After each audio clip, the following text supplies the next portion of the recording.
Hello friends, welcome to our channel continue study. Friend, आज हम लोग बिहार शिक्षक भर्ती 2023 के लिए प्लेटफॉर्म बुक का टेस्ट सीरीज 12 देखने वाले हैं। इससे पहले हम लोगों ने 1 से 11 तक के टेस्ट सीरीज को पढ़ लिया है। अगर आप हमारा पिछला वीडियो नहीं देखे हैं तो हमारे चैनल के प्लेलिस्ट से जाकर देख सकते हैं। फ्रेंड, हम लोग इस चैनल पे बिहार शिक्षक भर्ती 2023 के लिए बिहार बोर्ड की SCERT के बुक को भी पढ़ रहे हैं, जिसमें अभी तक 2 वीडियो आया है। अगर आपने ये हमारा वीडियो नहीं देखा है तो आप हमारे चैनल के प्लेलिस्ट से जाकर देख सकते हैं। और इस वीडियो का जो PDF है वो आप हमारे टेलीग्राम ग्रुप को ज्वाइन करके PDF को प्राप्त कर सकते हैं। टेलीग्राम ग्रुप का लिंक हम वीडियो के डिस्क्रिप्शन में दे देंगे, आप वहां से जाकर टेलीग्राम ग्रुप ज्वाइन कर सकते हैं। तो चलिए आज हम लोग टेस्ट सीरीज 12 देखते हैं। पहला प्रश्न बोल रहा है, समान अध्ययन का यह पहला प्रश्न है, प्रश्न संख्या 51। ध्वनि का प्रसारण केवल तभी संभव है जब डैश डैश हो। तो ध्वनि का प्रसारण तभी संभव है जब क्या हो, माध्यम हो। ध्वनि निर्वात में कभी भी गमन नहीं करती है। तो ऑप्शन डी इसका राइट आंसर हो जाएगा। किसी आवेशित निकाय द्वारा किसी अन्य आवेशित निकाय पर लगाए गए बल को कहते हैं। तो किसी आवेशित निकाय द्वारा किसी अन्य आवेशित निकाय पर लगाए गए बल को वैद्युत स्थैतिक बल कहते हैं। तो ऑप्शन सी इसका राइट आंसर हो जाएगा। निम्नलिखित में से कौन से युग्म की इकाइयाँ समान हैं। तो कार्य और ऊर्जा की जो इकाई होती है वह समान होती है। कार्य और ऊर्जा जो है वह दोनों अदिश राशि है और इसका SI मात्रक जूल होता है। अगला प्रश्न कह रहा है, डैश डैश एक शुद्ध पदार्थ है। तो मीथेन जो है वह क्या है, एक शुद्ध पदार्थ है।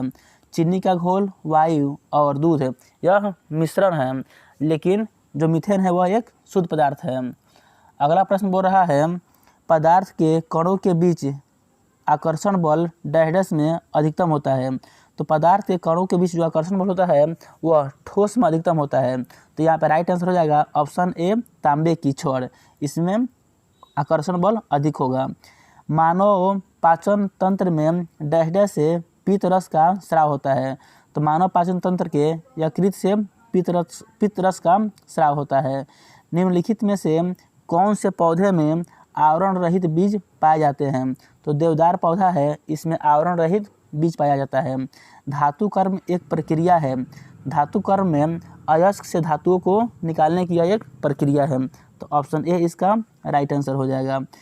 नेत्र में प्रवेश करने वाले प्रकाश की मात्रा को किसके द्वारा नियंत्रित किया जाता है। तो नेत्र में प्रवेश करने वाले प्रकाश की मात्रा को पुतली के द्वारा नियंत्रित किया जाता है। और जब नेत्र दान किया जाता है तो उस समय कॉर्निया को दान किया जाता है। तो ये भी आपको ध्यान रखना है। और जब नेत्र पर किसी वस्तु का प्रतिबिंब बनता है तो वह रेटिना पर बनता है। अगला प्रश्न कर रहा है, कार्बन के क्रिस्टलीय अपरूप नहीं है।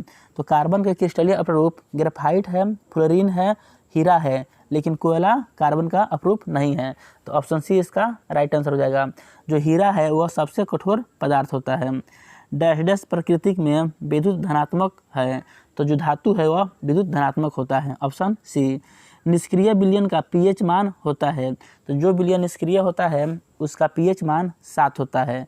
निष्क्रिय विलयन बोलेगा या उदासीन विलयन बोलेगा, तो इसका pH 7 होता है। और 7 से जो कम pH मान होगा वह अम्लीय होगा, जबकि 7 से जितना अधिक pH मान होगा वह उतना ही अधिक क्षारीय होगा। सघन माध्यम में प्रवेश करने पर प्रकाश की गति में परिवर्तन को कहा जाता है। तो सघन माध्यम पर प्रवेश करने पे प्रकाश की गति में जो परिवर्तन होता है उसे अपवर्तक सूचकांक कहते हैं। ऑप्शन बी इसका राइट आंसर हो जाएगा। थायरोक्सिन के संश्लेषण के लिए डैश डैश आवश्यक है। तो इसके लिए आयोडीन आवश्यक होता है। समतल दर्पण के लिए प्रतिबिंब। तो समतल दर्पण के लिए प्रतिबिंब आभासी और पार्श्विक उल्टा होता है। तो ऑप्शन सी इसका राइट आंसर हो जाएगा। ज्वाइंट पर हड्डी की सतह को डैश डैश मुलायम करती है। तो कार्टिलेज जो होता है वह ज्वाइंट पर हड्डी की सतह को क्या करता है, मजबूत करता है। सबसे हल्की धातु है। तो सबसे हल्की धातु लिथियम होती है। परिपक्व शुक्राणु का उत्पादन कहाँ होता है, ये वृषण में होता है। ऑप्शन बी इसका राइट आंसर हो जाएगा। फिटकिरी इसका एक उदाहरण है। तो फिटकिरी जो है वह डबल साल्ट का उदाहरण है। तो द्विक्रमण इसका राइट आंसर हो जाएगा option D. Table salt NaCl जो होता है उसको टेबल साल्ट कहते हैं। अगला प्रश्न कह रहा है सफ़ेद फास्फोरस को डैश डैश में संग्रहित किया जाता है। तो इसे पानी में संग्रहित किया जाता है, ऑप्शन ए। निम्नलिखित में से कौन सा प्रभाव विद्युत धारा द्वारा उत्पन्न नहीं होता है। तो चुंबकीय प्रभाव, ठीक, ताप प्रभाव और रासायनिक प्रभाव इसके द्वारा विद्युत उत्पन्न होता है, जबकि संकुचन प्रभाव है इसके द्वारा विद्युत उत्पन्न नहीं होता है। अधातुओं में से कौन सी चमकदार होती है। तो अधातु में जो आयोडीन होता है वह चमकदार होता है, तो ऑप्शन ए। मनुष्यों में हार्पिज एक डैश डैश है, तो यह एक विषाणु जनित रोग है, ऑप्शन ए इसका राइट आंसर हो जाएगा।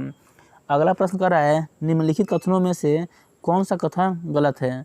तो हम लोग चारों ऑप्शन पढ़ेंगे, देखेंगे कि इसमें कौन सा कथन गलत है। पहला बोल रहा है सोडियम को यदि खुला छोड़ दिया जाए तो आग पकड़ सकता है, यह बिल्कुल सही है। अगला बोल रहा है लिथियम का घनत्व ऊंच होता है, यह गलत बोल रहा है कि लिथियम का घनत्व ऊंच होता है।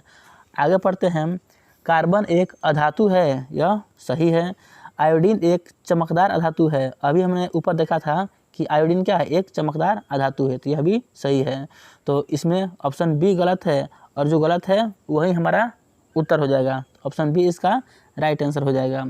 आगे बोल रहा है ओठ या ओठ विदरता, मोतियाबिंद, अंधतापोसी एवं अल्सर किस विटामिन के अभाव को व्यक्त करता है। तो यह विटामिन B2 के अभाव को व्यक्त करता है।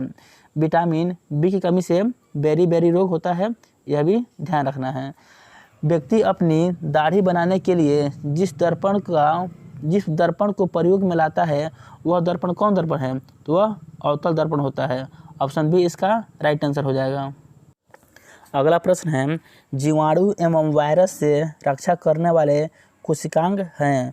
तो जीवाणु और वायरस से रक्षा करने वाला कोशिकांग लाइसोसोम होता है, ऑप्शन डी। निम्न में से किस सिद्धांत के अनुसार कोई रॉकेट अंतरिक्ष में कार्य करता है। तो संवेग संरक्षण के सिद्धांत के अनुसार, ऑप्शन ए इसका राइट आंसर होगा। यदि आप एक गिलास को पानी और बर्फ से पूरी तरह भरते हैं और बर्फ पूरी तरह गल जाती है तो क्या होगा। तो उसके जलस्तर में कोई प्रभाव नहीं पड़ेगा, यानी जलस्तर पूर्ववत रहेगा, ऑप्शन सी इसका राइट आंसर हो जाएगा। यूरिक अम्ल निम्नलिखित में से किसका उत्सर्जी पदार्थ है। पक्षी और सर्प का, ये यूरिक अम्ल उत्सर्जित करते हैं। पृथ्वी वस्तुओं को अपनी ओर आकर्षित करती है, इसका कारण डैश डैश है। तो इसका कारण आप सभी को पता ही होगा, ऑप्शन सी हो जाएगा गुरुत्वाकर्षण बल इसका कारण है। इसी कारण पृथ्वी किसी वस्तु को अपनी ओर आकर्षित करती है। अभिकेंद्रीय बल जो है इसके कारण भी केंद्र की तरफ बल लगता है। अगला बोल रहा है कौन से समूह में शामिल तत्व रंगहीन, स्वादहीन और गंध रहित होते हैं। तो शून्य समूह की जो गैस है वो रंगहीन, स्वादहीन एवं गैसहीन होते हैं। अगला प्रश्न है बोल रहा है कॉलेरा रोग होता है। तो जो कॉलेरा रोग है यह बैक्टीरिया के द्वारा होता है, तो ऑप्शन ए इसका राइट आंसर हो जाएगा। पुरुष के प्राथमिक यौन अंग कौन सा होता है। वृषण, ऑप्शन बी इसका राइट आंसर हो जाएगा। अगला प्रश्न बोल रहा है निम्नलिखित में से कौन सा किए गए कार्य का उदाहरण नहीं है। तो बताना है कि कौन सा किए गए कार्य का उदाहरण नहीं है। पहला बोल रहा है लड़के का कमरे में दीवार को धक्का देना, तो ये जो है यह किए गए कार्य का उदाहरण नहीं है, तो ऑप्शन ए इसका राइट आंसर हो जाएगा। अगला प्रश्न है वह पादप जिसमें बीज होते हैं परंतु फूल और फल नहीं होते हैं। तो पाइन्स इनका ऑप्शन हो जाएगा, ऑप्शन डी। पाइन्स में बीज होते हैं परंतु फल और फूल नहीं होते हैं। कौन सा हार्मोन नहीं है। तो इंसुलिन, थायरोक्सिन और एड्रेनलिन, ये जो है यह हार्मोन होता है, जबकि हीमोग्लोबिन एक हार्मोन नहीं होता है। और हीमोग्लोबिन के कारण ही रक्त का जो कलर है वो रेड होता है। अगला प्रश्न कह रहा है कक्षा 3 में हमारा भोजन नामक अध्याय को पढ़ाते समय शिक्षक जोसेफ विद्यार्थियों से आपस में चर्चा करने को कहते हैं कि उन्होंने कल क्या खाया। इस चर्चा का क्या उद्देश्य है?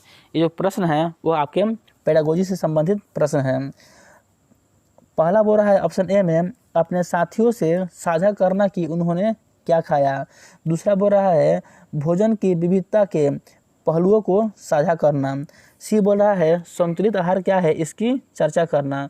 और डी में बोल रहा है साझा करना कि क्या खाना सामान्य है। तो इसका राइट आंसर हो जाएगा ऑप्शन बी। यह सीटेट में पूछा हुआ प्रश्न है कि भोजन की विविध पहलुओं को साझा करने के लिए शिक्षक उनको आपस में चर्चा करने के लिए बोलते हैं। अगला प्रश्न है, यह भी आपके सीटेट का बहुत फेमस प्रश्न है और यह भी सीटेट में पूछा गया प्रश्न है। हमें पके हुए भोजन को खुला या बिना फ्रिज में रखे लंबी अवधि के लिए नहीं छोड़ना चाहिए। निम्नलिखित में से कौन सा पके हुए भोजन के लिए बेकार करने के लिए जिम्मेदार है? तो इसका राइट आंसर हो जाएगा ऑप्शन डी, जीवाणु। वातावरण को बचाने की आवश्यकता के लिए हुई कई आंदोलनों को समर्थन मिला। निम्नलिखित में से किसने 1973-74 के चिपको आंदोलन में निर्णायक भूमिका निभाई? तो यह भी सीटेट में पूछा हुआ प्रश्न है। Sundarlal Bahuguna, option B. प्रायद्वीपीय भारत के शिखरी के समूह का चयन उनके ऊंचाई के अवरोही क्रमानुसार कीजिए। तो ऊंचाई के अवरोही क्रमानुसार में करना है तो सबसे पहले हो जाएगा अन्नामुडई, डोडो बेटा, गुरु शिखर, तब महेंद्रगिरी, यानी ऑप्शन डी इसका राइट आंसर हो जाएगा। निम्नलिखित में से कौन सा जोड़ा सही नहीं है? तो इसका राइट आंसर हो जाएगा ऑप्शन ए, टोडा उड़ीसा। टोडा जनजाति है यह उड़ीसा में न पाकर तमिलनाडु में पाई जाती है। डोंग गुजरात, लुइस त्रिपुरा और बोडो असम में, ये 3 सही है। अगला प्रश्न कर रहा है निम्नलिखित में से कौन सी सौर ऊर्जा परियोजना सही सुमेलित नहीं है? ऑप्शन डी इसका राइट आंसर हो जाएगा। बोरा है पवागढ़ या मध्य प्रदेश दिया हुआ है जबकि यह कर्नाटक से संबंधित है, कर्नाटक राज्य में है, तो इसका राइट आंसर हो जाएगा ऑप्शन डी।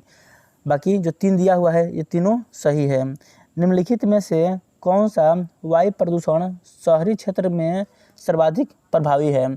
तो जो ऑप्शन सी है कार्बन मोनोऑक्साइड, यह शहरी क्षेत्र में सर्वाधिक प्रभावी है। दिल्ली सल्तनत के रूप में निम्नलिखित में से किस राजवंश ने सबसे लंबे समय तक शासन किया? तो इसका सही उत्तर हो जाएगा तुगलक वंश। तुगलक वंश ने दिल्ली सल्तनत के अधीन सबसे अधिक समय तक शासन किया था। ऑप्शन बी इसका राइट आंसर हो जाएगा। आगे बोल रहा है निम्नलिखित ऐतिहासिक घटनाओं में से कौन सा कालक्रम अनुसार पहला है? तो पहला हो जाएगा option C, Alfonso de Albuquerque Goa के पहले राज्यपाल बने थे। निम्नलिखित में से युद्धों का कौन सा कालानुक्रमिक सही क्रम है? तो बताना है कि युद्धों का जो क्रम है इसमें से कौन सही है। तो इसका राइट आंसर हो जाएगा ऑप्शन डी। सबसे पहले पानीपत, फिर हल्दी घाटी का युद्ध, फिर प्लासी और उसके बाद बक्सर का युद्ध। पानीपत का जो युद्ध था वह 1526 को हुआ था, जबकि हल्दी घाटी का युद्ध 1576 में और प्लासी का युद्ध 1757 में, जबकि बक्सर का जो युद्ध था वह 1764 में हुआ था। तो ऑप्शन डी इसका राइट आंसर हो जाएगा। निम्नलिखित में से कौन सी ऐतिहासिक घटना पहले घटी थी? तो बताना है कि इसमें से कौन सी ऐतिहासिक घटना पहले घटी थी। तो इसका सही उत्तर हो जाएगा ऑप्शन ए, नील क्रांति। यह सबसे पहले हुई थी, यह 1859-60 में हुई थी। उसके बाद होम रूल लीग की स्थापना 1916 में हुआ था। फिर बंगाल विभाजन है यह 1905 में हुआ था। करजन इससे क्या है संबंधित है। और जालियांवाला बाग हत्याकांड यह 1919 में हुआ था। अगला प्रश्न बोल रहा है सूची 1 को सूची 2 से मिलाना है और जो कूट दिया है उसमें से चूज करना है कि कौन सा सही उत्तर हो जाएगा। तो जो राष्ट्रकूट है तो राष्ट्रकूट वंश इसकी राजधानी थी मानेकशेट, यानी 4। तो ऑप्शन से अगर देखेंगे तो ऑप्शन बी इसका राइट आंसर हो जाएगा। फिर भी हम लोग सभी को देखेंगे। पांडव जो है तो पांडव इसका राजधानी था मदुरई, ऑप्शन यहाँ पे 3 है, इससे मैच करेगा। फिर चोल है, यह तंजौर में इसकी राजधानी थी, तो यह 2 से मैच करेगा। और अंत में होलस है, इसकी राजधानी थी हॉलीवीड, तो ऑप्शन बी इसका राइट आंसर हो जाएगा।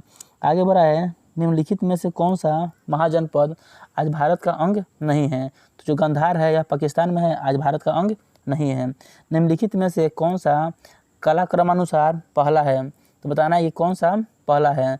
तो ब्रह्म समाज जो है वह काल के अनुसार पहला है, यानी ऑप्शन ए इसका राइट आंसर हो जाएगा। ब्रह्म समाज इसकी स्थापना 1828 में हुई थी। आर्य समाज की स्थापना 1875 में हुई थी। सत्यशोधक समाज इसकी स्थापना 1873 में हुई थी। और प्रार्थना समाज की स्थापना 1867 में हुआ था। इनमें से किस मुगल शासक ने सबसे लंबे समय तक भारत पर शासन किया था? तो ऑप्शन सी जो अकबर है, इन्होंने सबसे अधिक समय तक भारत पे शासन किया था और इनका शासनकाल 1556 इनका जो शासनकाल था वह 1556 से 1605 तक था। अगला प्रश्न कह रहा है 103 नंबर, निम्नलिखित ऐतिहासिक घटनाओं में से कौन सी घटना कालक्रम अनुसार पहली है? तो जो यहाँ पे दिया है होम रूल लीग, यह सबसे पहले घटित हुई थी। यह होम रूल लीग जो है यह 1916 में घटित हुआ था। अगला प्रश्न है, निम्नलिखित में से कौन सा सुमेलित नहीं है? तो बताना है इसमें से कि कौन सा सुमेलित नहीं है। ऑप्शन डी में जो है सगुण दिया है, किसी भी प्रकार की मूर्ति पूजा की अस्वीकृति, यह सुमेलित नहीं है। बाकी जो अन्य हैं वो सब सुमेलित है। भारतीय संविधान की कौन सी अनुसूची नगरपालिकाओं की गतिविधियों को इंगित करती है? तो इसका राइट आंसर हो जाएगा 12वीं अनुसूची, ऑप्शन डी इसका राइट आंसर हो जाएगा 12वीं अनुसूची। इनमें से किसने पूरा योजना का सुझाव दिया था? तो पूरा योजना का सुझाव देने वाले जो थे वो थे APJ Abdul Kalam, option B इसका राइट आंसर हो जाएगा। इनमें से किस राष्ट्रपति ने 2 कालावधि तक भारत की सेवा की है? तो 2 कालावधि तक भारत की सेवा करने वाले डॉक्टर राजेंद्र प्रसाद थे, तो ऑप्शन सी इसका राइट आंसर हो जाएगा। अगला प्रश्न है, निम्नलिखित में से किस क्षेत्रीय संगठन का मुख्यालय उस क्षेत्र के बाहर अवस्थित है?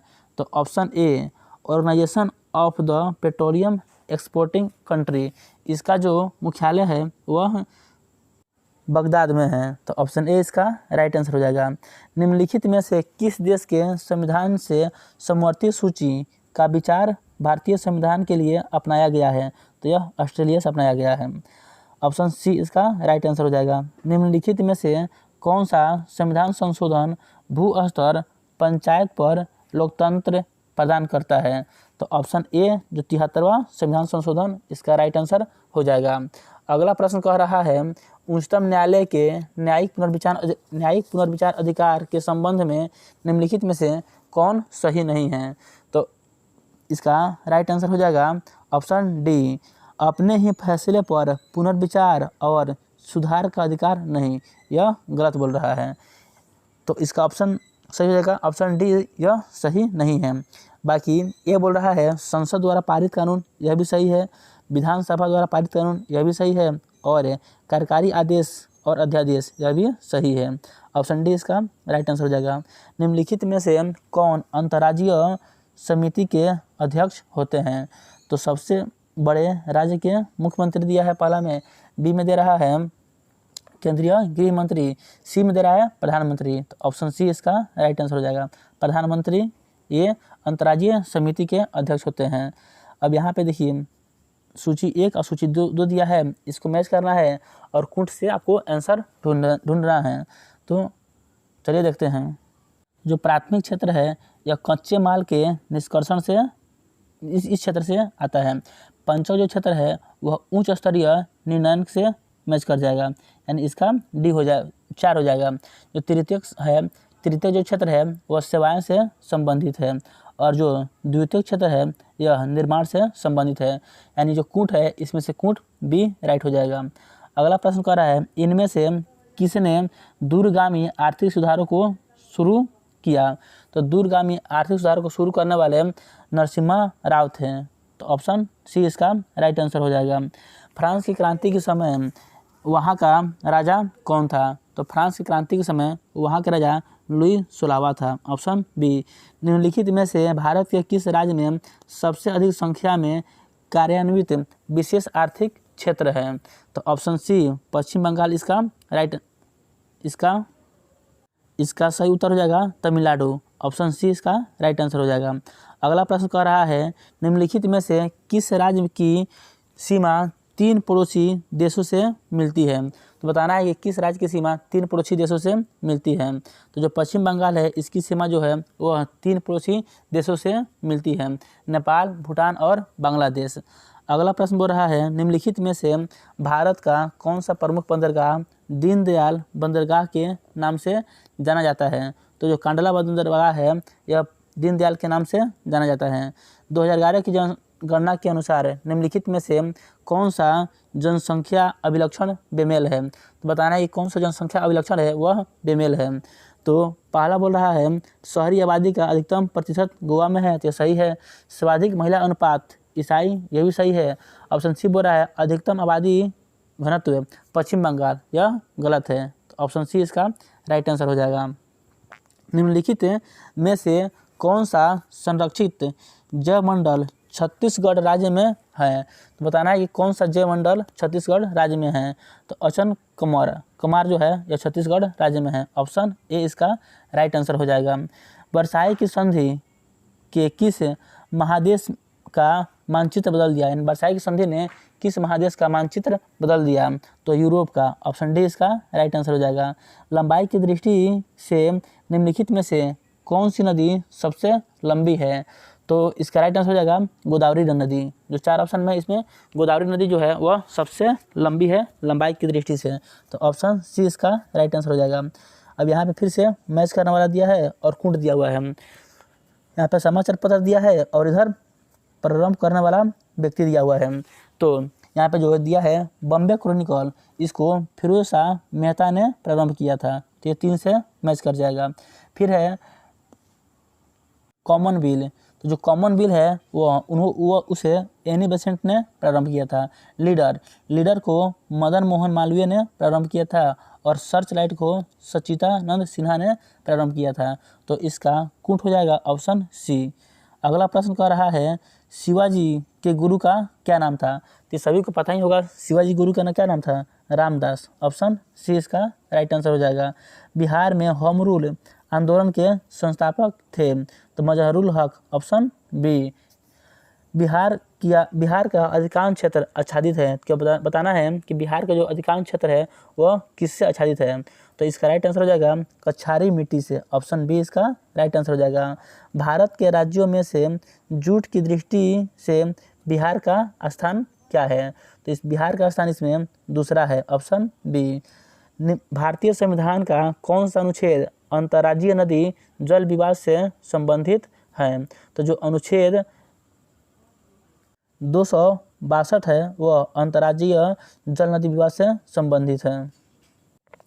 अगला प्रश्न कह रहा है रामकृष्ण मिशन की स्थापना किसने की? तो स्वामी विवेकानंद। Option B. राजा राम मोहन राय द्वारा संस्थापित प्रथम संस्था कौन थी? तो इसका सही उत्तर जाएगा ऑप्शन बी आत्मीय सभा। बिहार में व्यक्तिगत सत्याग्रह से संबंधित तथ्यों में से कौन सही नहीं है? तो इसका सही उत्तर हो जाएगा ऑप्शन डी। गौरी शंकर सिंह ने 4 दिसंबर 1940 को पटना में सत्याग्रह किया था, यह सही नहीं है। 132 नंबर प्रश्न कह रहा है बिहार में किस प्रकार के उद्योगों ने प्रत्याशा एवं संभावनाएं हैं? मतलब इसका सही उत्तर हो जाएगा ऑप्शन डी। कृषि आधारित जो उद्योग है उसकी संभावनाएं बिहार में बहुत अधिक है। भारत में सबसे अधिक कॉफ़ी उत्पन्न करने वाला राज्य कौन सा है? तो कर्नाटक इसका राइट आंसर हो जाएगा ऑप्शन बी। ऑप्शन बी इसका राइट आंसर हो जाएगा।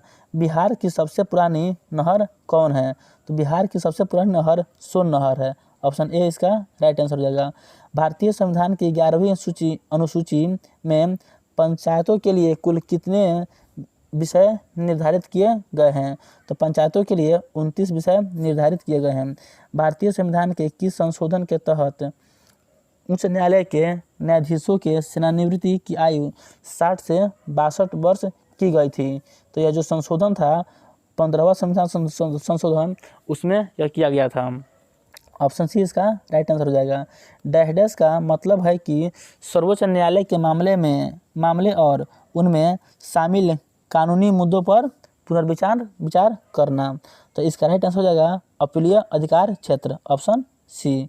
2011 के जनगणना के अनुसार भारत की कुल जनसंख्या में नगरीय जनसंख्या का प्रतिशत लगभग कितना था? तो नगरीय जनसंख्या का प्रतिशत लगभग 31% था, ऑप्शन बी। इक्वाडोर का चंबराओ ज्वालामुखी निम्न में से किस श्रेणी में आता है? तो यह शांत श्रेणी में आता है, ऑप्शन ए। अगला प्रश्न है स्टैलेक्टाइट स्थलाकृति का निर्माण होता है भूमिगत जल के द्वारा, ऑप्शन बी। अब फ्रेंड यहाँ से जो 10 प्रश्न आएंगे वो आपके करंट अफेयर से संबंधित प्रश्न होंगे। वो रहा है 141 नंबर प्रश्न। 8 मई 2023 को रमेश मजूमदार का निधन हो गया, वो थे, तो क्या थे? वो एक लेखक थे, ऑप्शन ए इसका राइट आंसर हो जाएगा। वार ऑफ लंका के लेखक कौन हैं? तो इसके लेखक अमीश त्रिपाठी हैं, ऑप्शन ए। जनवरी 2023 में ताड़ के पत्तों की पांडुलिपियों की दुनिया का पहला संग्रहालय कौन राज्य में बनवाया गया? तो इसका राइट आंसर हो जाएगा केरल, ऑप्शन डी। जनवरी 2023 में अमेरिका में भारतीय मूल की पहली महिला सिख न्यायाधीश कौन बनी है? तो मनप्रीत मोनिका सिंह, ऑप्शन डी इसका राइट आंसर हो जाएगा। 14 फरवरी 2023 को किस खिलाड़ी ने रांची में national open race walking champions का खिताब जीतकर राष्ट्रीय पुरुषों की 20 किलोमीटर पैदल चाल का रिकॉर्ड तोड़ दिया? Akshardeep Singh, option C. 16 जनवरी से कब तक? 14 फरवरी 2023 तक संयुक्त अभ्यास तर्कस का 6ठा संस्करण कहाँ संपन्न हुआ है? तो यह चेन्नई में संपन्न हुआ है, ऑप्शन सी। 13 IBA महिला विश्व मुक्केबाजी चैंपियनशिप कहाँ आयोजित की गई? तो नई दिल्ली, भारत में आयोजित की गई। अगला प्रश्न है 15 से 30 मार्च 2023 तक सी ड्रैगन एक्सरसाइज 2023 किन देशों के बीच संपन्न हुआ है? तो यह भारत और अमेरिका के बीच संपन्न हुआ है। भारत के चुनाव आयोग के ने 10 अप्रैल 2023 को किस राजनीतिक दल को राष्ट्रीय पार्टी का दर्जा दिया है? तो आम आदमी पार्टी को, ऑप्शन डी। और फ्रेंड आज के इस सेशन का अंतिम और लास्ट प्रश्न कह रहा है विश्व होम्योपैथी दिवस हर साल कब मनाया जाता है? तो इसका राइट आंसर हो जाएगा ऑप्शन बी 10 अप्रैल को। तो फ्रेंड यही आज के इस सेशन का 150 में से 100 समान अध्ययन के महत्वपूर्ण प्रश्न था।